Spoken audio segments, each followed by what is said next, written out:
La plupart d'entre vous qui êtes assis ici, si vous saviez les instructions que Dieu vous a données et que vous n'avez pas gardées, vous comprendriez que vous n'avez besoin de personne pour prier pour vous. Retournez prendre ces carnets, dépoussiérez-les et commencez à leur obéir, parce que vous avez compressé des saisons entières et vous les avez gardées inactives. Si vous voulez plus de lumière, mettez en pratique les précédentes. Quand Dieu vous donne de la lumière, engagez-la. Si c'est une instruction, obéissez-y. Si c'est une parole pour quelqu'un, donnez-la. Pendant que vous dispensez la lumière, davantage de lumière viendra à vous. La lumière voyage par paquets. En chimie, on appelle ça un quantum. Un paquet, c'est un quantum, puis le flux de lumière est un quantum. Il se déplace par paquets. Si vous n'en retirez pas un, le suivant ne peut pas entrer. C'est ainsi que ça fonctionne. C'est ainsi que vous accédez à la lumière. Et c'est le fondement du surnaturel. Donc, si vous voulez marcher dans le surnaturel, vous avez besoin de révélation. Et la révélation ne tombe pas n'importe où. Vous demandez et Dieu vous donne. Vous restez dans la parole et elle vous frappe. Vous engagez le Saint-Esprit et elle coule en vous. Puis vous obéissez et davantage vient. Quand vous voyez des personnes surnaturelles, elles sont très bonnes pour demander « Seigneur, que fais-tu ici ? Seigneur, que dis-tu ? Seigneur, que dois-je faire ? Seigneur, quelle est la signification de ceci ?» Elle demande, donc la lumière vient à elle. Parfois, vous êtes sur un terrain de croisade, vous avez fini de prêcher, tout le monde vous regarde. Vous dites « Adorons Dieu ». Ils adorent. Vous sentez encore que rien ne se passe. Alors, pendant qu'ils adorent, vous marchez comme ça. « Père, quelle est l'étape suivante ? Que faisons-nous maintenant ? Seigneur, aie pitié. Seigneur, dis quelque chose. Parce que si Dieu ne parle pas, il y aura un problème. » Et pendant que vous demandez, Dieu peut simplement mettre une chanson dans votre cœur, vous la levez et vous verrez la puissance de Dieu frapper le lieu. Ou pendant que vous demandez, Dieu vous donnera une parole de connaissance. Il y a quelqu'un ici qui a un problème aux yeux, viens. Au moment où vous l'appelez, la personne se lève, tout le monde crie, et quand la personne est guérie, le miraculeux éclate. Ce n'est pas du zèle, ce n'est pas de l'énergie humaine, ça commence par la lumière. Laissez-moi vous lister le reste pour que vous puissiez aller étudier. Numéro 2, la conscience. Pourquoi la révélation vous ouvre-t-elle à cela ? La conscience, c'est votre capacité à garder cela dans votre esprit. Vous pouvez recevoir une révélation, mais après une semaine, le poids de cette révélation diminue.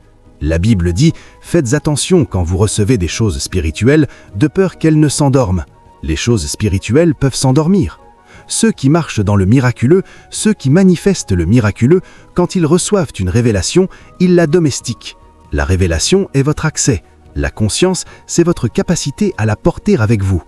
La loi a pour rôle de vous montrer que vous ne pouvez pas garder le standard de Dieu, que vous avez besoin d'un sauveur. Donc la loi ne peut pas vous rendre semblable à Christ. Si la loi pouvait vous rendre semblable à Christ, il n'y aurait pas eu besoin de la grâce. C'est pourquoi quand nous parlons aux gens, après avoir crié « Ne forniquez pas, ne mentez pas », nous leur donnons des lois. Jeûnez 10 jours, priez en langue 30 jours. Demandez à tous ceux qui jeûnent et prient, ils reviendront vous dire qu'ils sont retombés, parce qu'ils ne savent pas comment vivre juste. Ils sont zélés pour Dieu, ce qui est bon, et nous devons l'être. Mais pour vivre juste, vous avez besoin de révélation. La Bible dit « Vous connaîtrez la vérité, et la vérité vous rendra libre ». Donc vous ne vivez pas juste en gardant des lois. Comment fait-on ? Laissez-moi vous montrer quelque chose que la Bible révèle pour que vous compreniez ce que je dis. Pour manifester la justice, vous devez connaître votre vraie nature en Dieu. Vous devez savoir que vous êtes déclaré juste. Si vous ne savez pas que vous êtes juste, vous ne pourrez jamais vivre juste. Vous savez ce que cela signifie ? Quand vous rencontrez quelqu'un qui fornique, vous commencez par lui dire « Tu es la justice de Dieu en Jésus-Christ ». C'est par là qu'on commence. Ça sonne fou, oui, parce que c'est un don, ce n'est pas mérité. Mais vous ne vous arrêtez pas là. 2 Corinthiens 5, 21 dit « Celui qui n'a pas connu le péché, il l'a fait pécher pour nous, afin que nous devenions justice de Dieu en lui. » Romains 5, 17 dit « Ceux qui reçoivent l'abondance de la grâce et du don de justice régneront dans la vie. » Donc, quand vous dites aux gens « Ne forniquez pas, ne mentez pas », si vous voulez vraiment les aider, commencez par dominer leur conscience avec cette vérité « Tu es maintenant la justice de Dieu ». Quand ils acceptent cette nouvelle nature, c'est le début d'une vie sainte. Mais si vous vous arrêtez là, vous les mettez en échec, parce qu'ils déclareront cela sans le vivre. Après avoir dit cela, vous passez à la deuxième chose. Vous devez leur présenter la loi de l'esprit de vie qui est en Jésus-Christ. C'est là que commence la grâce. Paul, dans Romains 7, versets 20 à 25 et Romains 8, 1 à 2, nous raconte qu'il luttait pour vivre saintement. Il n'y arrivait pas. Il s'est appelé « misérable homme que je suis », jusqu'à ce qu'il dise dans Romains 8:2 « La loi de l'esprit de vie qui est en Jésus-Christ m'a affranchi de la loi du péché et de la mort ». Paul a découvert qu'il y avait 3 lois qui régissaient l'homme. La première, la loi de l'esprit, celle qui veut faire le bien. La deuxième, la loi du péché et de la mort, qui contrecarrait toujours la première. La troisième, la loi de l'esprit de vie en Jésus-Christ. Cette troisième loi n'est pas la loi de Moïse, c'est une réalité organique. C'est elle qui l'a affranchie. Comment arrive-t-on à cette loi? Paul nous montre 2 choses. Il est venu à bout de lui-même, « Misérable homme que je suis, qui me délivrera de ce corps de mort ?» Et il a adopté ce que Jésus a fait pour lui et l'a fait sien. Puis au versets 5 et 6, Paul dit « Vous devez maintenant devenir spirituellement disposés, parce que l'esprit carnel est la mort, mais l'esprit spirituel est la vie et la paix. Celui qui reste carnel tombera toujours. C'est pourquoi si vous voulez vivre au-dessus du péché, restez dans un environnement où l'on parle de Dieu, où l'on sert Dieu, où l'on fait les choses de Dieu. Vous avez besoin de créer une nouvelle conscience. C'est la séquence que Paul nous montre. Voici ce que Dieu dit que je suis. Je réalise que je ne peux pas m'aider moi-même. J'accepte ce que Jésus a fait pour moi et je le fais mien. Maintenant que j'ai accepté ce que Jésus a fait, le Saint-Esprit commence à me parler. Je dois lui obéir. L'une des choses qui détruit la conscience, c'est la distraction. Entraînez votre focus. Donnez vos yeux et vos oreilles uniquement aux choses qui renforcent ce que Dieu vous a révélé. 2 Corinthiens 4:18 dit « Nous regardons non pas aux choses visibles, mais à celles qui sont invisibles. » Paul n'était pas dispersé partout. Quand vous voyez un ministre manifester aujourd'hui et lutter demain, ça ne veut pas dire qu'il est faux. S'il perd la discipline du focus, même dans les domaines où il était champion, il peut commencer à lutter. Ce n'est pas du faux, c'est que la saturation a baissé. Vous voyez quelqu'un ressusciter un mort, la fois suivante, on lui dit que quelqu'un est mort, il a peur. Quelqu'un prie pour une oreille sourde, elle s'ouvre. La fois suivante, on lui dit que quelqu'un est mort, il a peur. La conscience a baissé. L'huile est encore là, la révélation est vraie, mais la saturation a diminué. Vous devez maîtriser le focus. Comment je l'ai eu? En demandant. La plupart de vos prières ne devraient pas être « Dieu, donne-moi un travail ». Ce sont des prières de bébé. Quand vous vous mettez à genoux pour prier, demandez de la lumière. Donne-moi la lumière dont j'ai besoin. Vous avez besoin de lumière, vous avez besoin de révélation. Mais vous devez la demander. Jacques 1:5. Si quelqu'un manque de sagesse, qu'il la demande à Dieu, qui donne à tous libéralement et sans reproche. Ne laissez pas vos yeux rester aveugles, demandez. C'est ainsi que nous recevons la révélation. Quand je veux venir prêcher, je me couche et je dis « Seigneur, donne-moi l'intelligence, donne-moi la lumière, donne-moi l'onction ». Parfois, en parlant, vous dites des choses que vous ne saviez pas, et plus tard vous vérifiez, c'est exact. Parfois, vous apprenez après avoir parlé, parce que la lumière vous a été donnée. Vous ne demandez pas, vous ne recevez pas. La plupart d'entre nous n'ont pas demandé de lumière dans aucun domaine de leur vie ces 5 dernières années. Pourtant, il y a beaucoup de luttes. Pas d'emploi, pas de percée financière, problèmes de santé, lutte contre le péché, mais vous ne demandez pas de lumière. Vous priez et vous cherchez quelqu'un pour vous aider. C'est là votre problème.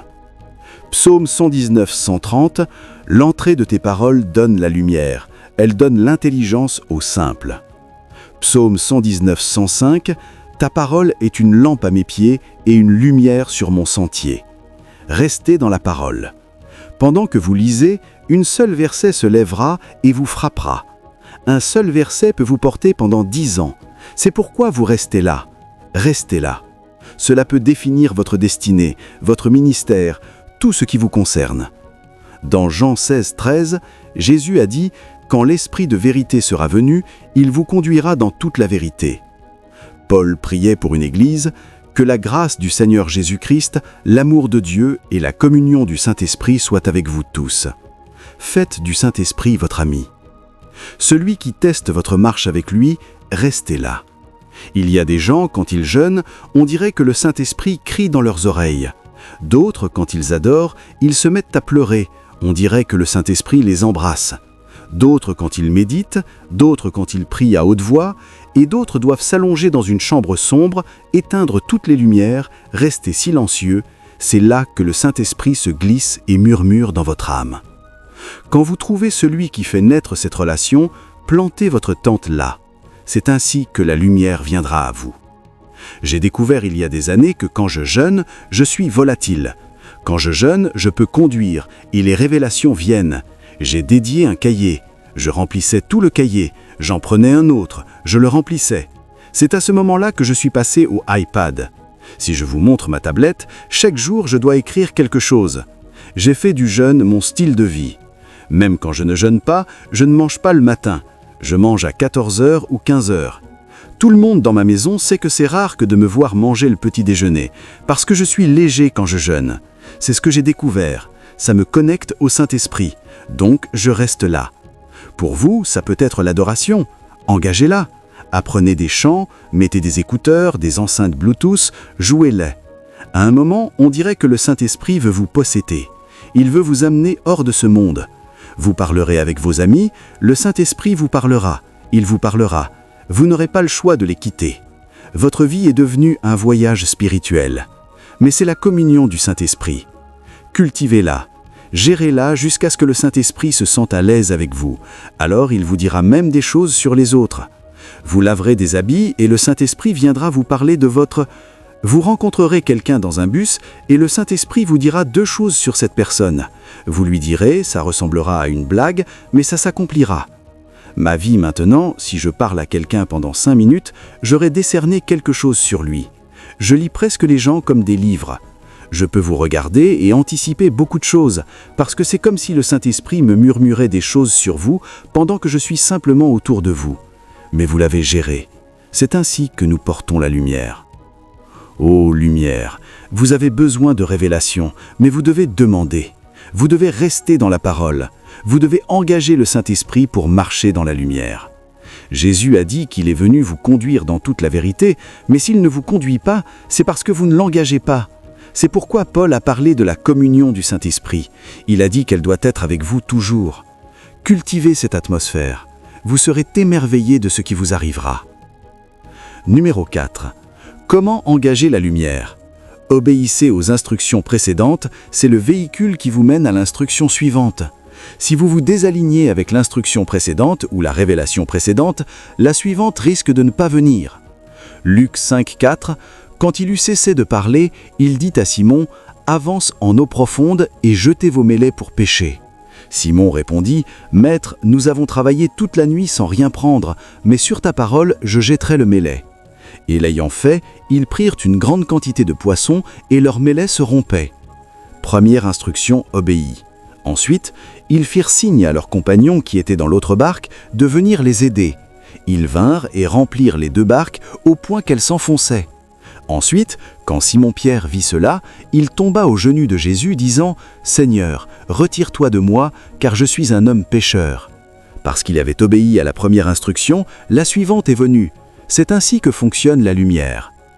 Ensuite, Jacques et Jean, fils de Zébédée, étaient aussi partenaires avec Simon, et Jésus dit à Simon « N'aie pas peur. » Prochaine instruction, dorénavant, tu seras pêcheur d'hommes. D'autres versions disent « Suis-moi. » La première instruction était « Avance en eau profonde et jette tes mêlets pour une grande pêche. » Quand il a obéi, la suivante est venue « Suis-moi. » Vous n'obtiendrez pas la prochaine révélation si vous n'interagissez pas avec la révélation précédente. Certains d'entre nous ont les yeux partout. La Bible dit « Si ton œil est simple, tout ton corps sera rempli de lumière. » La raison pour laquelle vous ne portez pas d'intensité tout le temps, c'est parce que vos yeux ne sont pas simples. Entraînez votre focus. Nous regardons non pas aux choses qui se voient, mais à celles qui ne se voient pas. Dans Colossiens 3, 1, 3, la Bible dit « Si nous disons que nous sommes morts avec Christ, si c'est notre révélation, alors que nos affections soient aux choses d'en haut, là où Christ est assis. Sinon, votre révélation sera juste, mais vous n'aurez pas de manifestation. Si vous dites que vous avez la révélation de la mort, de l'ensevelissement et de la résurrection de Jésus, laissez cette révélation dominer votre conscience pour voir les manifestations de cette révélation. Numéro 2. Comment construire la conscience ? Entraînez-vous à avoir un état d'esprit fondé sur la parole. Vous entendrez des expressions populaires tous les jours dans le monde où vous vivez. Vous entendrez des proverbes. Les gens viendront avec toutes sortes d'adages. Ne laissez pas ces choses définir votre orientation. Soyez scriptural et sans excuse. Vous savez ce que le monde veut que vous fassiez ? Que votre esprit soit pollué. Ils disent « Non, ça c'est notre culture, ça c'est notre tradition ». Votre culture ne peut pas produire le surnaturel. Si vous laissez votre culture dominer votre esprit, n'espérez pas voir le surnaturel. Soyez scripturellement disposés. C'est ainsi que vous construisez la conscience. Jusqu'à demain, je sais que Dieu guérit, et c'est mon orientation première. Jusqu'à demain, je sais que Dieu bénit, c'est mon orientation première. C'est mon état d'esprit. Vous ne pouvez pas le changer. Jusqu'à demain, je sais que l'onction est une bénédiction. L'Église est une bénédiction. Il n'y a rien que vous me direz qui changera cela. Demain, je sais que Dieu guérit encore les malades. C'est mon état d'esprit. Tout ce qui n'est pas biblique ne définit pas ma philosophie. Toute ma philosophie, toute mon idéologie est fondée sur les Écritures. Il y a beaucoup de croyants qui ont des philosophies basées sur leurs ancêtres, sur leur culture, sur leur nationalité. C'est pourquoi leur vie ressemble à un carnaval. Laissez uniquement les Écritures définir votre état d'esprit. Romains 12, 2. Ne vous conformez pas à ce monde, mais soyez transformés par le renouvellement de votre intelligence. Quelque chose ne va pas avec votre conscience. Vous n'avez pas bien géré votre conscience, donc votre niveau de saturation a diminué. C'est pourquoi vous étiez agressif il y a 3 semaines, et maintenant on dirait que vous êtes vide ou sec. Vous n'êtes pas sec, Dieu est toujours en vous, mais votre conscience a été affectée, vous n'avez pas su la gérer. Focus. État d'esprit fondé sur la parole, scripturalement disposé. Et puis, numéro 3, n'oubliez jamais ce que Dieu a fait dans le passé. Gardez-vous continuellement rappelé de sa fidélité. Restez rappelé. Soyez confiants des œuvres de Dieu en vous dans le passé et dans le présent. La Bible dit dans Hébreux 10, 23, « Retenons fermement notre confession sans fléchir. » Dans Philippiens 1, 6, « Je suis persuadé que celui qui a commencé en vous cette bonne œuvre la perfectionnera jusqu'au jour de Jésus-Christ. » Soyez rappelés. Regardez ce que ce gars a dit. Comment s'appelle-t-il déjà? Gédéon. Où est le Dieu de nos pères qui a fait des choses merveilleuses en Égypte? Pierre a dit « Réveillez votre sainte conscience par le souvenir ». Le souvenir est puissant. J'ai vu des gens tomber dans l'immoralité parce qu'ils se souvenaient de leur petit ami. Soudain, cette énergie, ce désir revenait. Ils ne savaient pas d'où ça venait. J'ai vu des gens retourner à la pornographie parce qu'ils se souvenaient d'une scène vue il y a 10 ans. Ils étaient simplement oisifs. Et dans cette oisiveté, ils se sont assis.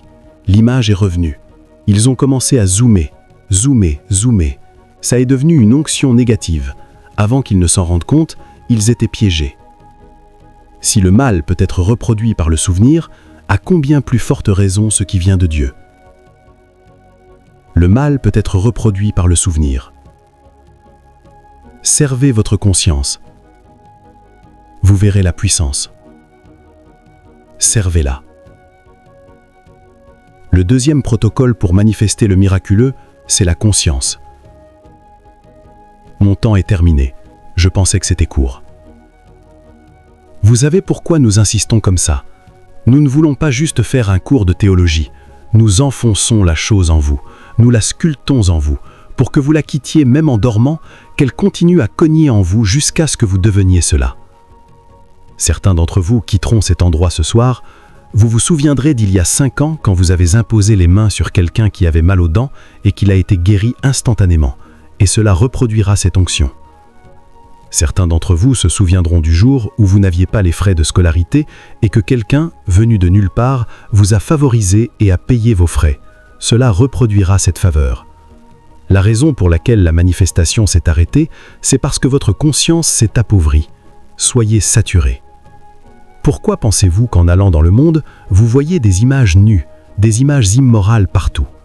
Ils veulent maintenir une conscience, parce qu'ils savent que quand vous regardez des images, quand vous entendez des choses, cela se reproduit et reprogramme. Numéro 3, la foi. La foi miraculeuse. La foi, c'est comme l'interrupteur. La révélation donne l'accès, la conscience crée le canal ou le conduit, puis la foi est l'interrupteur, comme allumer et éteindre la lumière. C'est le rôle de la foi. Un homme qui n'a pas la foi ne verra jamais le miraculeux. Marc 11, 23. Dites à cette montagne, ôte-toi de là et jette-toi dans la mer. Si vous ne doutez pas dans votre cœur, mais que vous croyez que ce que vous dites arrive, vous l'aurez. Dans Matthieu 17, 20, Ils avaient chassé des démons avant, puis ils ont lutté et sont venus vers Jésus. Pourquoi n'avons-nous pas pu ? Il a répondu, à cause de votre incrédulité. Ce qui vous allume, c'est la foi. Et quand la foi n'est pas allumée, le miraculeux ne s'allume pas. Donc si vous voulez voir le miraculeux, vous devez apprendre à marcher dans la foi. Et maintenant, comment maintenir l'interrupteur de la foi allumé ? Numéro 1, continuez à entendre et à recevoir la parole de Dieu. Romains 10, 17. La foi vient de ce qu'on entend, et ce qu'on entend vient de la parole de Dieu. Vous voulez que l'interrupteur de la foi reste allumé ? Continuez à entendre la parole de Dieu. Josué 1, 8. Que ce livre de la loi ne s'éloigne point de ta bouche, médite-le jour et nuit, afin de veiller à faire tout ce qui est écrit. Car c'est alors que tu auras du succès dans tes entreprises, et alors tu prospéreras. Le jour où vous allez commencer à penser que, bon, si Dieu ne guérit pas, peut-être qu'un guérisseur traditionnel peut aider. Vous verrez la puissance de Dieu mourir. Pourquoi agissez-vous comme si c'était étrange ? Savez-vous combien de chrétiens, dès qu'ils sont malades, courent au village consulter leurs ancêtres ? Que s'est-il passé ? On leur dit « Tu as mangé du pain jeudi, tu ne sais pas qu'ici on ne mange pas de pain jeudi ? Bon, mais il y a une solution. Apporte un poulet à minuit. Allons aux rivières. » Et vous verrez un chrétien avec un tissu noué sur la poitrine, du kaolin sur le visage et un poulet à la main, en pleine nuit, en route vers le rivière. Un jour, ils allumeront des cachets, ils verront le chrétien. Un chrétien à l'UPA avec du coca à minuit. Où vas-tu ? Ce truc, je sais pas pourquoi cette plaie ne guérit pas, ils disent que mon grand-père est fâché contre moi. Ton grand-père ? C'est ça que la Bible t'a dit ? Rendez à César ce qui est à César. Et ils rendent à César. Sur chaque cours d'eau, chaque nuit, un chrétien porte 3 bouteilles de Fanta, de la nourriture cuite, et vers 6 heures, il jette le Fanta dans le rivière. Il jette du H dans l'océan. Il porte de la soupe et verse dedans le rivière. Ne vous conformez pas à ce monde. Élargissez-vous, pressez-vous, ayez plus de passion, ayez faim de plus, faim de plus, faim de plus. Si vous devenez saturé, si vous devenez satisfait, le flux s'arrêtera. Il a dit « Rassemblez des vaisseaux, rassemblez-en beaucoup ». Si les gens tombent et que vous êtes content, le réservoir de vertu sera stocké. Vous verrez que dans toutes vos réunions, les gens tomberont et vous direz « Dieu est venu, Dieu est venu ». Mais le jour où vous serez fatigué des gens qui tombent, quand ils se relèvent, que les addictions s'arrêtent, davantage sera ajouté. Le jour où vous serez fatigué, nous tombons. Quand ils se relèvent, que les yeux aveugles voient, que les sourds entendent, davantage sera ajouté. Je me souviens de ces jours où le sommet de notre manifestation, c'était que les gens tombaient. Nous n'avions pas d'appétit pour plus. Donc quand nous allions en réunion, parfois nous jeûnions 3 jours. Oh, 3 jours, 3 nuits, nous sortions comme des prêtres du 3e ciel. Quand nous prêchions, à un moment nous sentions le feu. Oh, Dieu est ici. Puis on entendait les gens tomber, les gens tombaient, les gens tombaient. Nous transpirions. Dieu avait fait tellement, et nous allions nous asseoir. Après le service, ces mêmes personnes qui étaient tombées venaient nous dire « Monsieur, je lutte avec la pornographie. Monsieur, je me masturbe. Monsieur, j'ai mal au dos. Monsieur, il y a une tumeur dans mon sein. » Vous avez dormi pendant la réunion ? Je suis venu ici avec une maladie du sommeil. Des somnifères ? Je savais qu'il fallait plus. Par le désir, un homme qui s'est séparé s'entretient avec plus de sagesse. Si vous voulez faire croître la vertu, développez la passion pour plus, pour plus, pour plus. Jésus a dit dans Jean 14, 12, « Les œuvres que je fais, vous les ferez aussi, et vous en ferez de plus grandes. » Si vous n'avez pas encore vu ce qui est écrit dans le Nouveau Testament, ne soyez pas fatigués, vous n'êtes pas un théologien. Comment se fait-il que dans notre génération, tout se résume à des débats bibliques ? Où sont les actes des apôtres de cette génération ? Maintenant, quand vous parlez, ils disent « Bon, la puissance de Dieu n'est pas seulement les miracles. » Comment se fait-il que le ministère de Jésus et des apôtres était dominé par les miracles ? Je connais la place de la transformation, mais nous devons le faire comme ils l'ont fait dans la Bible.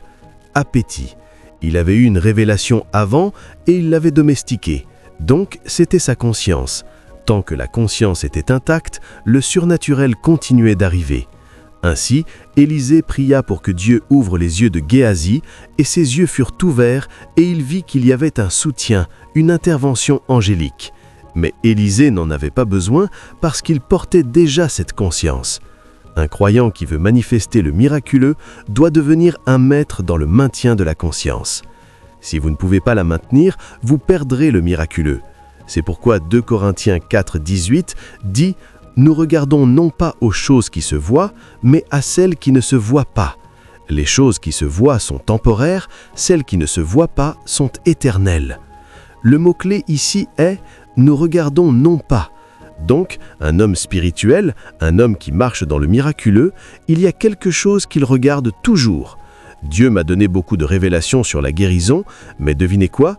En tant que style de vie, périodique, je regarde des vidéos de guérison. J'écoute des prédications sur la guérison.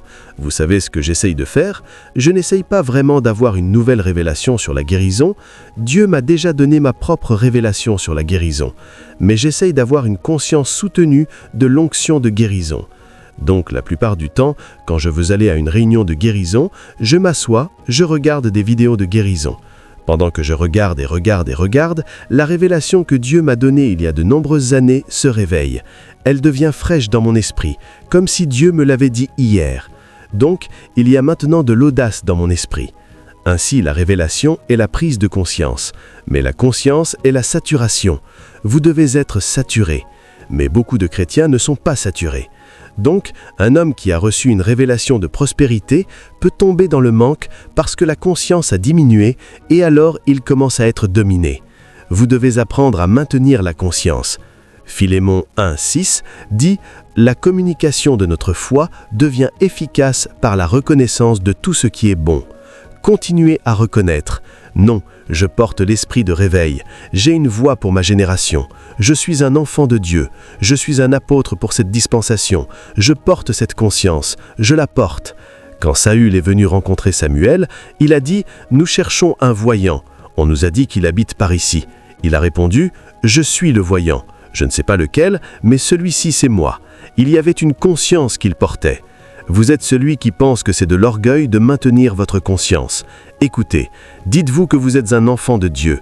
Dites-vous, rappelez-vous que vous êtes un prophète. Rappelez-vous que vous êtes un apôtre. Rappelez-vous que vous êtes une bénédiction. Rappelez-vous que vous portez l'onction sur votre vie. Rappelez-vous. Si vous ne vous rappelez pas, les défis de la vie pèseront tellement sur vous que vous oublierez. Et le diable attend que vous oubliez pour frapper. Avant que vous ne vous souveniez, il est trop tard. Vous ne pourrez plus vous relever. Autrefois, je passais des heures à chasser les démons. Des heures. En fait, parfois, quand je chassais les démons, je priais d'abord en langue. J'attendais qu'ils montrent un signe, que le feu les touche pour me donner confiance. Ces jours-là, quand je venais chasser les démons, s'ils ne tremblaient pas, je n'osais pas donner de commandement. J'attendais qu'ils tremblent, alors j'étais encouragé. Mais aujourd'hui, je n'ai même plus de patience avec eux. Quand je les reprends, parfois ils continuent de faire comme ça. Je dis « Sors, avec qui fais-tu du drama ?» Et au moment où je dis ça, ils tombent. Le démon sort. Je n'attends plus ce qui va se passer. Je sais juste. Donc, je passe du fait à la révélation. Si vous voulez marcher dans le surnaturel, Dieu doit vous révéler des choses. Et donc, le premier protocole du surnaturel, c'est l'accès à la révélation. Vous savez, je vois beaucoup de prédicateurs de moralité de nos jours, et c'est bien. J'insiste aussi sur la moralité. Mais vous ne pouvez aider personne juste en apportant des valeurs. Pourquoi? Comment peux-tu forniquer? Regarde-toi. Quand vous finissez de parler, ils se sentiront guiltibles. Ils iront quand même forniquer. Les gens peuvent vous regarder et vous applaudir en disant « Tu es le seul vrai prédicateur ». C'est une blague. Quand vous avez fini de dire ces choses, montrez-nous comment faire pour que la masturbation s'arrête. Vous serez choqués que la plupart de ces prédicateurs ne savent pas, parce que eux-mêmes luttent. Vous ne pouvez pas venir ici et dire « Comment? Tu forniques? Tu iras en enfer. » Tu es, cette génération, c'est une blague, nous forniquons, nous mentons à l'église. C'est du bon zèle pour Dieu, mais quand vous avez fini, donnez-nous la révélation pour en sortir. Sinon, vous aurez un tas de gens guiltibles qui pécheront en secret. C'est ce que faisaient les pharisiens. Vous deviez venir au sanctuaire de la manière dont ils se déplaçaient. En fait, ces hommes, quand ils revenaient du marché, ils se lavaient les mains avant de venir parmi les brères, parce qu'ils avaient touché des pécheurs. S'ils vous attrapaient en péchant, ils vous lapidaient à mort. Les femmes, pas les hommes. Tout le monde vivait dans la peur, mais personne ne pouvait vivre saintement. Parce que pourquoi est-il important d'appeler le péché par son nom ? Pourquoi est-il important de froncer les sourcils contre le péché?